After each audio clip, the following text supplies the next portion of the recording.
Journée d'hommage aux martyrs de l'insurrection populaire de fin octobre 2014. Hier, l'événement a été commémoré dans les différentes régions du Burkina Faso. Dans ce journal, les temps forts de cette journée à Gawa, dans le sud-ouest. Voilà qui fait la une de ce journal. Bonjour à toutes et à tous et merci de nous suivre. Direction donc la région du sud-ouest. Les habitants de Gawa se sont mobilisés hier pour rendre hommage aux martyrs de l'insurrection populaire. Ils étaient plusieurs centaines de personnes à battre le pavé dans les artères de la ville. Partis de la place de la Nation, ils ont rallié le gouvernorat du sud-ouest où ils ont respecté à 9h40 la minute de silence national. Justin Karambiri et Christophe Da. Il est 9h20 à Gawa quand une foule de manifestants se masse à la place du gouvernorat. Ils viennent rendre hommage aux martyrs des événements noirs qui se sont succédés au Burkina depuis les 30 et 31 octobre 2014 jusqu'au 16 septembre dernier. 20 minutes après l'arrivée des manifestants, c'est l'heure du recueillement.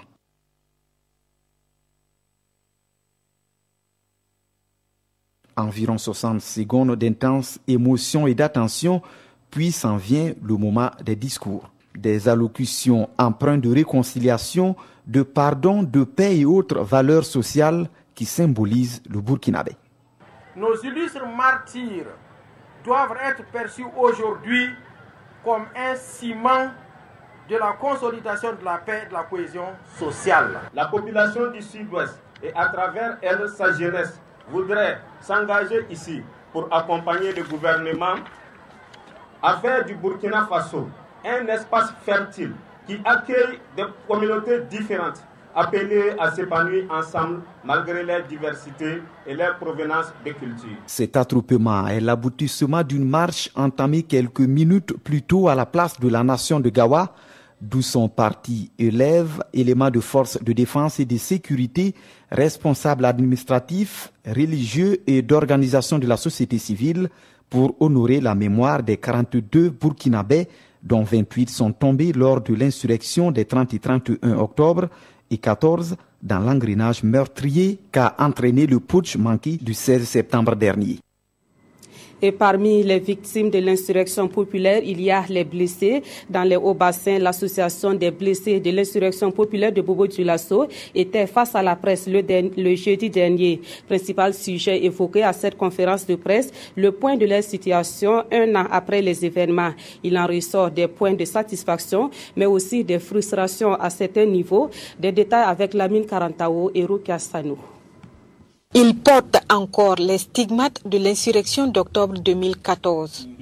Oumar, par exemple, vit avec une trentaine de plombs de fusil calibre 12 dans le corps. Jusqu'à présent, je garde les 36 balles qui ne sont pas encore sorties puisqu'ils m'ont fait des options. S'il veut faire une opération, soit je deviens mieux ou soit je perds la vie. Des fois même, je ne peux pas lever même les bras, ça devient trop lourd. Oh, pourtant, je suis un tapissier de métier. J'ai une famille, j'ai 3 enfants. Comment je vais faire pour survivre? Chacun ici a son histoire. Mais l'histoire commune à tous, ce sont les conditions difficiles de vie avec les séquelles de leurs blessures. Regroupées en association depuis juin 2015, ces victimes de l'insurrection populaire dénoncent certains faits. C'est la difficulté liée à l'obtention des certificats médicaux sollicités depuis le mois de juin 2015 et jusqu'à aujourd'hui. Aucun de nous n'a pu obtenir son certificat. Depuis notre existence, nous n'avons jamais eu un contact officiel avec les autorités lors de leur passage à Bobo. Et même avec notre gouverneur où nous avons demandé une audience qui est restée sans suite. Nous lançons un appel à toutes les autorités de transition en cours et celles à venir de continuer à soutenir les malades qui n'ont pas encore retrouvé la santé jusqu'à des guérisons définitives. En relation avec l'action sociale, les membres de l'association ont reçu des vivres et des dons en espèces pour la scolarité des enfants de certains d'entre eux et pour les familles endeuillées. L'association compte 22 membres mais n'a pas encore de documents attestant de son existence. Retour à Ouagadougou pour dire que les fidèles musulmans ont prié hier pour les martyrs de l'insurrection populaire. À la grande mosquée de Ouagadougou, ils ont également prié pour leurs frères décédés à la Mecque. Les musulmans ont enfin imploré Allah pour la tenue d'élections apaisées et pour la paix au Burkina Faso. Le reportage de Adama Djiti et Aruna Mari. Vendredi spécial à la grande mosquée de Ouagadougou. À l'appel du gouvernement, ces fidèles musulmans sont venus prier en hommage aux martyrs des événements de fin octobre 2014 et à ceux du putsch manqué du Conseil national pour la démocratie. La situation des martyrs, c'est une situation de mort particulière. Et notre dernier recours dans ces situations-là, c'est Dieu qui peut d'abord réserver un accueil aux martyrs qui l'ont rejoint.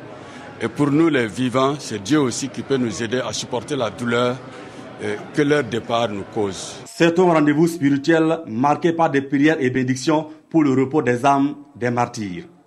Les fidèles musulmans ont également eu une pensée pieuse pour leurs frères qui ont perdu la vie lors du pèlerinage à la Mecque. Nous implorons Dieu sa clémence et sa miséricorde, que le Seigneur les accueille dans son royaume et qu'il pardonne tous leurs péchés. Aussi notre nation, que le Seigneur nous donne la paix dans cette nation, que le Seigneur donne aussi le courage à nos autorités de continuer leur mission et finir à bon terme cette transition. Et nous souhaitons aussi que les élections à venir, le Seigneur puisse apaiser les cœurs pour qu'on puisse l'affronter avec beaucoup plus de sérénité et beaucoup plus d'amour pour notre patrie. Cette prière du vendredi en hommage aux martyrs est un pan des activités prévues dans le cadre de la commémoration du premier anniversaire des événements des 30 et 31 octobre 2014. Dans l'actualité également, à Ouagadougou, des professionnels du droit échangent avec les justiciables. Cela se passe à travers le Salon du droit qui a ouvert ses portes hier vendredi et ce jusqu'au 2 novembre prochain. Les initiateurs de ce salon entendent rétablir la confiance entre les justiciers et les justiciables. Des panels, des conférences et une exposition sont au programme de cet événement. Roger Kam et Léonore Ouedraogo Yerbanga. 4 jours pour créer un cadre d'échange et de partage entre justiciers et justiciables. L'initiative est de l'équipe du bimensuel Le Chemin du droit. Elle entend avec ce salon vulgariser le droit à travers des conférences publiques, des panels et une exposition d'articles du droit. Nous irons à la rencontre même, par exemple, des élèves. Nous irons dans les lycées pour sensibiliser ces jeunes-là sur le civisme, la citoyenneté, et bref, tout ce qu'il y a en rapport avec les droits humains et tout ce qu'il y a en rapport également avec le droit, pour qu'ils comprennent mieux le système juridique et judiciaire. Le palais de la culture Jean-Pierre Guingané, transformé pour l'occasion en palais juridique, va offrir un espace à même de favoriser des séances de sensibilisation. Le thème « droit au singulier » et « justice » ou « droit au pluriel » ou au singulier, au cœur de tous les défis, cela n'est pas seulement une problématique. Sa nécessité et sa complexité le rend de connaissance et de surveillance par formation et information des hommes et des institutions. Pour une première édition, le Salon du droit ambitionne rétablir la confiance entre le justicier et le justiciable et ses initiateurs entendent pérenniser le salon en faisant un annuel. Les campagnes de vaccination contre la péripneumonie bovine et contre la maladie de Newcastle ont été lancées hier au Burkina Faso. Ces 2 campagnes vont s'étaler sur 6 mois et elles concernent l'ensemble du territoire national. Ces campagnes permettront d'éviter les pertes qui se chiffrent à plusieurs milliards de francs CFA du fait de ces maladies chez les animaux. Le lancement officiel de ces 2 campagnes a eu lieu hier à Saponé, dans la région du centre-sud. Daouda Ouattara et Mounira Akeri.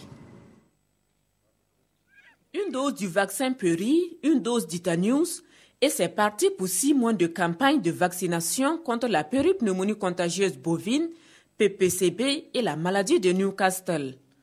Objectif, renforcer la lutte contre les maladies contagieuses et parasitaires dans les élevages traditionnels. En ce qui concerne la maladie de Newcastle, quand la maladie entre dans un élevage qui n'est pas vacciné, vous avez entre 80 et 100% des poulets qui meurent.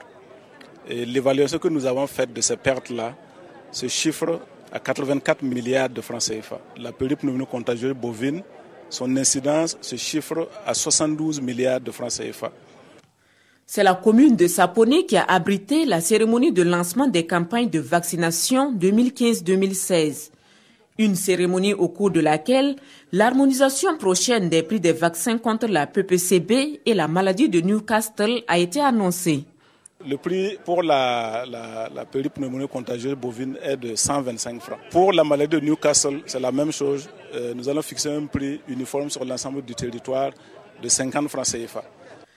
Environ 98% des bovins et 75% de la volaille seront vaccinés dans le cadre de cette campagne. Le ministre des Ressources animales appelle à une forte implication des acteurs afin que le taux de couverture vaccinale des bovins et de la volaille au Burkina Faso. Dans la région du Nord, les autorités en charge de l'agriculture ont visité le bas-fond risicole de type Tenga. À côté de ces autorités, il y avait aussi les partenaires techniques et financiers grâce à qui le projet a vu le jour. Ils ont pu ainsi constater les résultats de leur investissement, un investissement qui était destiné à plus de 580 producteurs, dont plus de 240 femmes. Le reportage de Abbassi Traoré et de Herman Toué. C'est un bas-fond de 56 hectares, aménagé et mis en valeur grâce à l'appui technique et financier du programme de sécurité alimentaire et nutritionnelle au profit des producteurs de riz de type Tenga. Cette visite commentée vise à présenter les résultats des techniques appliquées, mais aussi à inspirer davantage d'autres producteurs. La direction régionale a accompagné en matière de renforcement des capacités, en matière de mise à disposition des intrants et surtout également en matière d'organisation. C'est ça qui a permis que nous soyons aujourd'hui ici face à des parcelles que nous allons dire avec un réel satisfecit. Plus de 5 tonnes de riz FKR 19 sont attendues de ce bas-fond. Et les partenaires se disent déjà satisfaits de ces résultats pour cette première expérience. C'est la première campagne et déjà les populations sont très contentes de ce qui va être ressorti. C'est vraiment un réel motif de satisfaction et nous espérons que effectivement ces témoignages vont convaincre effectivement et le bailleur de fonds, l'Union européenne et également la FAO et tout le dispositif de la pertinence du projet et bien sûr de nécessité peut-être de renforcer davantage les acquis auxquels nous sommes parvenus. Au cours de ces échanges, les populations ont exprimé leur reconnaissance aux bienfaiteurs. Il les a promis des puits à grand diamètre pour le maraîchage en saison sèche afin d'améliorer efficacement la sécurité alimentaire dans cette partie du Burkina. Et puis, cette brève information sur le 28e Tour du Faso, la deuxième étape de ce tour, Yako Zignare, longue de 148 km, a été remportée par le Marocain Mohamed Amin. Le Burkinabé Mathias Songo, lui, arrive à la 3e place. Et puis, nous sommes samedi et la revue de presse dans ce journal est consacrée aux hebdomadaires, la situation actuelle du parti, le Congrès pour la démocratie et le progrès et la création des partis politiques au Burkina Faso ont intéressé certains hebdos cette semaine. Voici la revue de ces hebdos avec Jacques Lamissa Tarpaga. Le journal du jeudi nous promène dans les dédales du Congrès pour la démocratie et le progrès CDP dans une longue réflexion sur la vie du parti en ce moment. Le parti veut soutenir un candidat à la présidentielle. Gigi constate que le CDP rase les murs en ce moment. En parlant de soutien, les partis politiques qui voudront s'allier au CDP devront bien régler leurs calculettes et leurs argumentaires s'ils veulent éviter le ridicule. L'ex-parti au pouvoir veut ainsi se maintenir dans le débat public national alors qu'il encourt la suspension, voire la dissolution, si sa participation au coup d'État est avérée. S'agissant justement des partis politiques, le journal Actualité pense qu'on ne crée pas un parti en comptant sur l'argent du contribuable. Lorsqu'un individu ou un groupe d'individus décide de créer un parti, il doit avoir les moyens de sa politique, ou plutôt la politique de ses moyens, écrit le journal. Il est tellement facile de créer un parti au Burkina qu'on se retrouve avec près de 130 partis. Pourtant, il n'y a pas 130 façons de développer le pays. L'éditorialiste s'insurge davantage. Le contribuable ne va pas continuer à payer pour des gens qu'on n'a pas forcés à créer un parti. Voilà qui met fin à cette édition. Demain, vous avez rendez-vous avec Draman Dadian dans l'édition du 13h15. Quant à moi, je vous dis à très bientôt.